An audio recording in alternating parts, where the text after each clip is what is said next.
अभी तक तो अरविंद केजरीवाल के सामने यह मुसीबत थी कि जेल से कैसे सरकार चलाई जाए।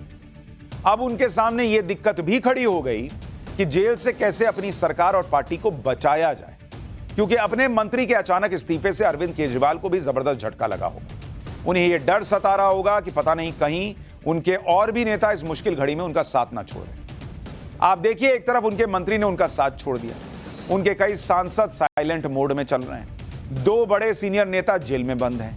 यानी अरविंद केजरीवाल पूरी तरह से मुसीबतों से चौतरफा घिरे दिखते हैं। उन्हें कोर्ट से भी राहत नहीं मिल रही और अभी वो अपने मंत्री के इस्तीफे के झटके से उबर ही रहे थे कि 24 घंटे के अंदर ही डबल मुसीबत ने उन्हें घेर लिया।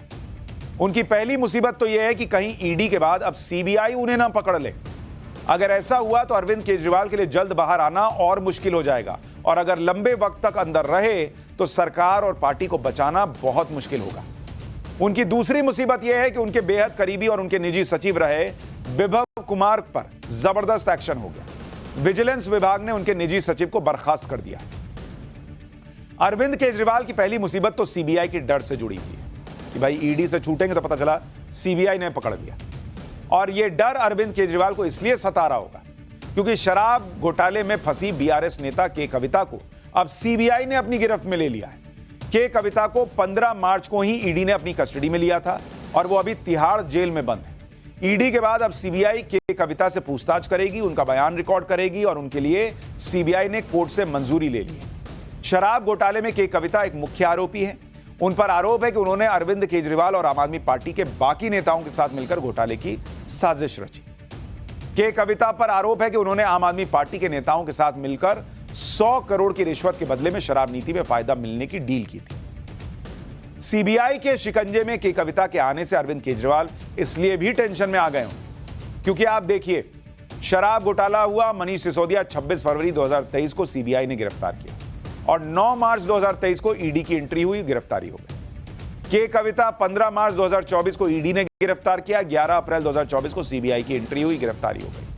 अरविंद केजरीवाल 21 मार्च को गिरफ्तार हुए, ईडी ने गिरफ्तार किया और अब कहा जा रहा है कि किसी भी वक्त सीबीआई की एंट्री संभव है। और यही वजह है कि अरविंद केजरीवाल तनाव में होंगे क्योंकि वो ये समझ रहे होंगे कि आज नहीं तो कल उनका सीबीआई से भी सामना होना है और के कविता की सीबीआई ने जो गिरफ्तारी की है उसके बाद अगला नंबर अरविंद केजरीवाल का आ सकता है। अब यह समझिए कि अगर सीबीआई की एंट्री हो गई तो केजरीवाल की मुसीबत कैसे बढ़ेगी। देखिए, अभी का स्टेटस यह है कि अरविंद केजरीवाल को हाईकोर्ट से झटका लगा।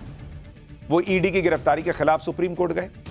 अगर किसी भी तरह से उन्हें सुप्रीम कोर्ट से राहत मिल भी जाती है तो सीबीआई की वजह से बड़ा झटका लग सकता है। अगर सीबीआई केजरीवाल को गिरफ्तार करेगी तो फिर उन्हें नए सिरे से 14 दिन की सीबीआई हिरासत में जाना पड़ सकता है, जिसके बाद उन्हें न्यायिक हिरासत में जेल जाना पड़ सकता है और यह सब कुछ सीबीआई और कोर्ट के निर्णय पर निर्भर होगा। जिस तरह से वो ईडी की गिरफ्तारी के खिलाफ कोर्ट जा रहे हैं उसी तरह से फिर सीबीआई की गिरफ्तारी के लिए कोर्ट जाना होगा। इस सब में वक्त लगेगा जो कि कोर्ट की तारीखों पर निर्भर करेगा। यानी कुल मिलाकर केजरीवाल की मुसीबत दोगुनी हो जाएगी और यह तो तब होगा जब वो सुप्रीम कोर्ट जो गए हैं वहां से कोई राहत मिल जाए तो। अभी वो मिलेगी या नहीं यह भी कुछ पता नहीं है। एक तरफ दिल्ली हाईकोर्ट कह चुका है कि अरविंद केजरीवाल की गिरफ्तारी एकदम सही थी और कानून के मुताबिक। इसके बावजूद आम आदमी पार्टी कोर्ट के फैसले को किनारे लगाते हुए सड़कों पर उतर गई। आम आदमी पार्टी जनता के बीच जाकर जेल का जवाब वोट से दो ये अभियान चला रही है। आम आदमी पार्टी का दावा है कि जनता अरविंद केजरीवाल की गिरफ्तारी से गुस्से में है। जनता गिरफ्तारी को साजिश मान रही है। आम आदमी पार्टी कह रही है कि अरविंद केजरीवाल की साजिशन गिरफ्तारी के खिलाफ वो डोर टू डोर कैंपेन चला रही है। दिल्ली की मंत्री आतिशी जी को सुन लीजिए एक बार, फिर बताऊंगा कि केजरीवाल के निजी सचिव की नौकरी क्यों चली गई। देखिए, सभी दिल्ली वालों को पता है कि अरविंद केजरीवाल जी को झूठे आरोपों में गिरफ्तार किया गया है। दिल्ली वालों में अरविंद केजरीवाल जी की गिरफ्तारी के खिलाफ बहुत रोष है, बहुत गुस्सा है और इस बार इस गुस्सा को लोग अपने वोट में दिखाएंगे। एक सांस में कह रही हैं कि सारी दिल्ली को पता है कि केजरीवाल को साजिश के तहत फंसाया गया और फिर दूसरी सांस में कहती हैं कि हम डोर टू डोर कैंपेन करेंगे। अरे भाई, जब दिल्ली को सब पता ही है तो दरवाजे दरवाजे जाने की जरूरत क्यों पड़ रही है?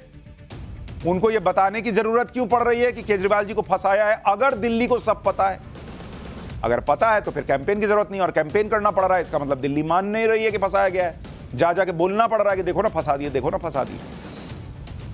अब केजरीवाल की एक और मुसीबत के बारे में बताता हूं। आज दिल्ली के विजिलेंस विभाग ने केजरीवाल के निजी सचिव विभव कुमार को नौकरी से हटा दिया। विजिलेंस विभाग ने विभव कुमार का टर्मिनेशन ऑर्डर जारी किया। अपने ऑर्डर में विजिलेंस विभाग ने कहा कि विभव कुमार की नियुक्ति केंद्रीय सिविल सेवा के नियमों का उल्लंघन करके की गई। विभव कुमार का अपॉइंटमेंट नियमों का ईमानदारी से पालन किए बिना हुआ, इसलिए नियुक्ति अवैध है। विजिलेंस विभाग ने विभव कुमार के खिलाफ 2007 के एक लंबित मामले का हवाला देते हुए आदेश जारी किया है। दरअसल विभव कुमार के खिलाफ नोएडा में कई धाराओं में एक मुकदमा दर्ज है। नियम के मुताबिक नियुक्ति के समय विभव कुमार को इसकी जानकारी विभाग को देनी चाहिए थी, लेकिन पुलिस वेरिफिकेशन भी हो गया और विभव कुमार ने केस दर्ज होने की जानकारी छुपा ली। आरोप ईडी ने भी कुछ दिन पहले केजरीवाल के निजी सचिव विभव कुमार से शराब घोटाले के संबंध में पूछताछ की थी। ईडी के मुताबिक विभव ने अपने मोबाइल नंबर का IMEI नंबर सितंबर 2021 से जुलाई 2022 के बीच 4 बार बदला था। विभव कुमार पर सरकारी काम में बाधा डालने और शिकायतकर्ता को धमकी देने का भी आरोप है।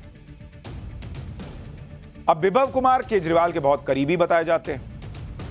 वो व्यक्ति जो ईडी की कस्टडी में जब अरविंद केजरीवाल थे तो उनकी पत्नी सुनीता केजरीवाल मिलती थी और ये आदमी मिलता था, बस और कोई नहीं मिलता था। वो आदमी आज पद से हट गया। केजरीवाल के निजी सचिव पर एक्शन से सीधे केजरीवाल को झटका लगेगा, क्योंकि विभव कुमार वो व्यक्ति हैं जो लंबे समय से केजरीवाल के बहुत करीबी रहे।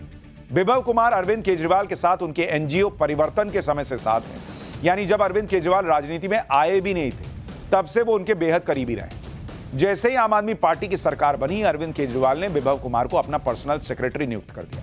तब से लेकर अब तक विभव कुमार उनके पर्सनल सेक्रेटरी रहे और वही उनके रोजाना के काम को मैनेज कर रहे थे। तिहाड़ जेल में भी विभव कुमार अरविंद केजरीवाल के साथ मुलाकात कर चुके हैं। मंगलवार को तिहाड़ जेल में अरविंद केजरीवाल ने पत्नी सुनीता केजरीवाल और निजी सचिव रहे विभव से ही मुलाकात की। विभव कुमार अगर अपने पद पर रहते तो शायद अरविंद केजरीवाल के लिए चीजों को मैनेज करना थोड़ा आसान होता।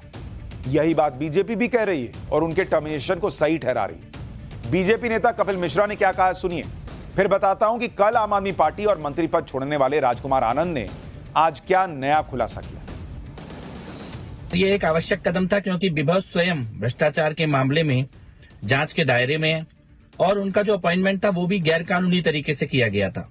आज जब मुख्यमंत्री खुद जेल के अंदर हैं, तब पर्दे के पीछे से मुख्यमंत्री के इशारों पर जेल के अंदर से सरकार चलाने की, अपराधों के साक्ष्य मिटाने की कोशिश भी विभव कुमार के द्वारा की जा सकती थी और ईडी विभव कुमार से भी पूछताछ कर रही है। तो विजिलेंस डिपार्टमेंट का ये कदम एक सकारात्मक कदम है।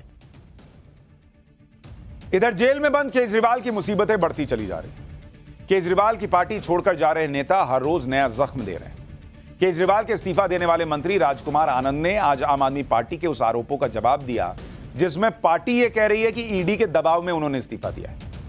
राजकुमार आनंद ने आज यह भी क्लियर कर दिया कि उन्हें 12 अप्रैल को ईडी का कोई नोटिस आया ही नहीं, जबकि कल संजय सिंह मीडिया रिपोर्ट्स का हवाला देते हुए कह रहे थे कि उन्हें तो ईडी का नोटिस मिला और वो ईडी के दबाव में है, इसलिए पार्टी छोड़ दी। एक बार सुनिए राजकुमार आनंद को, फिर बताऊंगा कि केजरीवाल के कौन से एक और करीबी भी ईडी की रडार पर आ गए। मैं यही क्लैरिफाई करना चाहता हूं कि मैं ईडी से डरकर नहीं आया। मेरे बच्चों पर कोई तलवार नहीं लटक रही जो मैं पार्टी छोड़ के या कोई चीज छोड़ के आया या अपना मंत्री पद छोड़ के आ गया। मुझे भी पता है कि मंत्री रोज रोज नहीं बनते, सबको समझता हूं मैं। ये झूठ की राजनीति, मक्कारी की राजनीति, इस पे मैं भरोसा अगर करता रहता होता तो मैं वहीं होता जहां परसों था। नहीं, मैं कहीं नहीं जा रहा। अभी मैं आपके साथ कौन परवेश वर्मा, मैं आज तक कभी मिला नहीं। जिस तरह से केजरीवाल की पार्टी के नेता पार्टी छोड़कर जा रहे हैं और खुलकर बोल रहे हैं, उससे इस तरह के दूसरे नेता भी आने वाले वक्त में सामने आ जाएं तो हैरानी नहीं होनी चाहिए, क्योंकि केजरीवाल की पार्टी के लोग एक मामले में नहीं बल्कि कई मामलों में फंसे हैं। जैसे केजरीवाल के एक और करीबी विधायक अमानतुल्लाह खान का मामला है। दिल्ली वक्फ बोर्ड में भर्ती घोटाले में फंसे अमानतुल्लाह खान के खिलाफ ईडी गैर जमानती वारंट जारी करना चाहती है। इसके लिए ईडी ने कोर्ट में अर्जी दी है, जिस पर 18 अप्रैल को सुनवाई होगी। वहीं एक दिन पहले ही दिल्ली की राउज एवेन्यू कोर्ट ने अमानतुल्लाह को समन भेजकर 20 अप्रैल को कोर्ट में पेश होने के लिए कहा है। Delhi Waqf board money laundering case में ईडी की शिकायत पर कोर्ट ने यह समन भेजा है। यानी अरविंद केजरीवाल के एक और करीबी जिन पर मुसीबत बढ़ती जा रही है, और यह सारी मुसीबत ऐसा लग रहा है कि केजरीवाल और आम आदमी पार्टी पर भी बढ़ रही है। पाठशाला में अब अगली क्लास, किस नेता ने कह दिया कि चुनाव जीते तो मोदी को जेल में डाल देंगे। बंगाल की चुनावी गर्मी में ममता ठंडा ठंडा कूल कूल वाला हथियार से चुनाव जीतेंगी क्या? 2024 चुनाव की सारी बड़ी खबरें अब इस चैप्टर में देखिए।